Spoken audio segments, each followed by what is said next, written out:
Hello everyone, শুভ সন্ধ্যা সকলকে। দেখো নতুন একটা রেসিপি নিয়ে তোমার সাথে চলে এসেছি।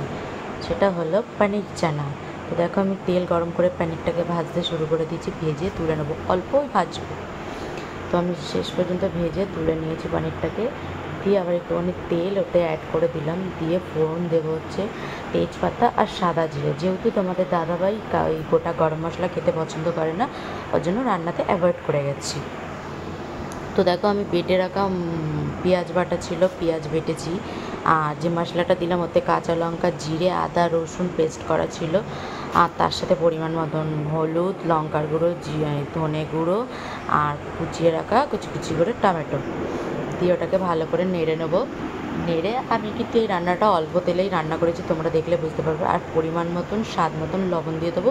তোমরা যেমন লবণ খাও, কম খাও, বেশি খাও, মিডিয়াম খাও, তোমরা তোমাদের মতন লবণটার পরিমাণটা দেবে।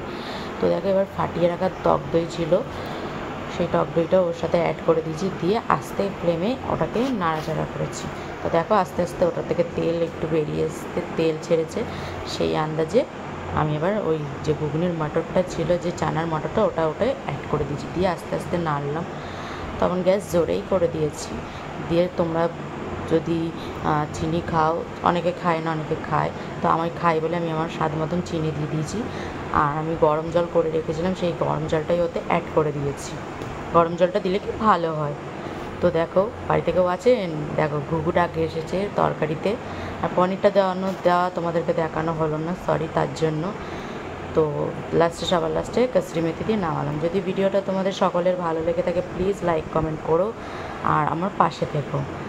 এটাই, আর কিছুই না তোমাদের থেকে চাওয়া। একটু সাপোর্ট করো, অনেক পিছিয়ে গেছি আবার। Tata bye bye, good night সকলকে, শুভরাত্রি।